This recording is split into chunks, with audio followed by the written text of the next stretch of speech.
ঈদযাত্রায় সড়ক মহাসড়কের পরিস্থিতি জানাতে ময়মনসিংহ গাজীপুর থেকে যুক্ত হচ্ছেন সহকর্মী ইলিয়াস আহমেদ ও নজরুল ইসলাম। প্রথমেই চলে যাচ্ছি ময়মনসিংহে ইলিয়াসের কাছে। ইলিয়াস, মহাসড়কে যানবাহন ও যাত্রীর চাপ কেমন দেখছেন এবং কোথাও যানজট সৃষ্টি হয়েছে কিনা সার্বিক চিত্র আমাদেরকে জানাবেন। আমি এখন দাঁড়িয়ে আছি ময়মনসিংহ নগরের পাটগ্রাম ব্রিজ মোড়ে, অর্থাৎ এই ব্রিজ মোড় থেকে বাইপাস মোড় পর্যন্ত দীর্ঘ 3 কিলোমিটার যানজট শুরু হয়েছে। এই যানজট বিগত 3 ঘন্টা আগে থেকেই কিন্তু শুরু হয়েছে। এই গাড়ির চলার ধীরগতির কারণে কিন্তু যানজটের মাত্রা কিন্তু আরও বাড়ছে। সেই বিষয়টি আমাদেরকে এইখানকার স্থানীয় যারা আছেন সেই বিষয়টি কিন্তু তারা বলছিলেন। এতে করে চলাচলকারী যারা রয়েছেন তারা কিন্তু চরম ভোগান্তির মধ্যে পড়েছেন এবং এর মধ্যে কিন্তু সকাল থেকেই আমরা লক্ষ্য করেছি যে বৃষ্টি পড়ছে এবং বৃষ্টির মধ্যেই কিন্তু ঢাকা পরত যারা আছেন ময়মনসিংহের দিকে যারা আসছেন তারা কিন্তু চরম ভোগান্তির মধ্যে পড়েছেন এবং তারা বলছেন যে এক হলো বৃষ্টি এবং অন্যদিকে হচ্ছে অতিরিক্ত ভাড়া নেওয়া হচ্ছে। তারপরেও কিন্তু দীর্ঘ যানজটের কারণে তাদের যে ভোগান্তি সেটি কিন্তু চরম পর্যায়ে পৌঁছেছে। সেই বিষয়টি তারা বলছিলেন। আমরা দেখছি যে ট্রাফিক পুলিশের যারা কর্মকর্তা রয়েছেন তারা কিন্তু এই যানজট নিরসনে তারা কাজ করে যাচ্ছেন, যদিও গাড়ির অতিরিক্ত চাপ থাকায় মহাসড়কে কিন্তু তারা যানজট নিরসন কুলিয়ে উঠতে পারছেন না, সেই বিষয়টি আমরা লক্ষ্য করছি।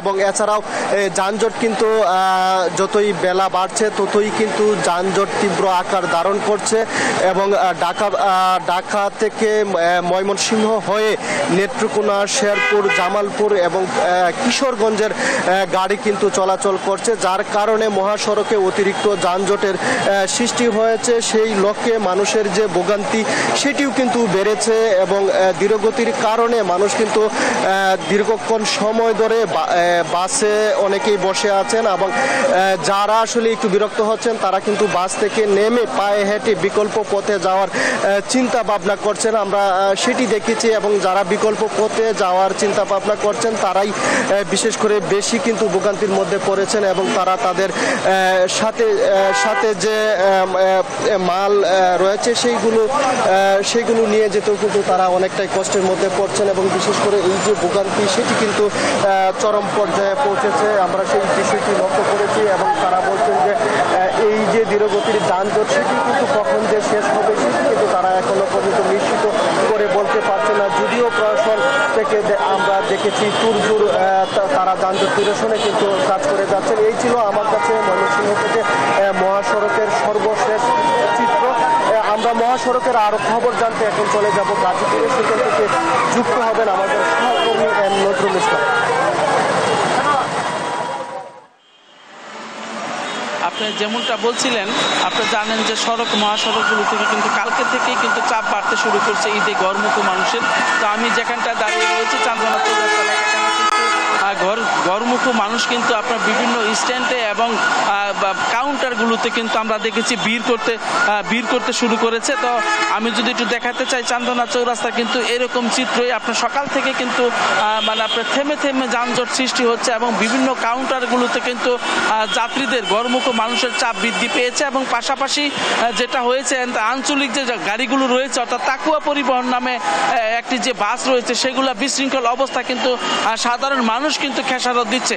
এই গাড়িগুলো আমরা দেখেছি রাস্তার মাঝখানটায় ঘুরাচ্ছে এবং রাস্তার মাঝখানটা জটলা তৈরি করছে। এছাড়া কিন্তু গাজীপুরের ঢাকা টাঙ্গাইল, ঢাকা ময়মনসিংহ মহাসড়কের সবগুলো জায়গায় কিন্তু যান চলাচল স্বাভাবিক রয়েছে।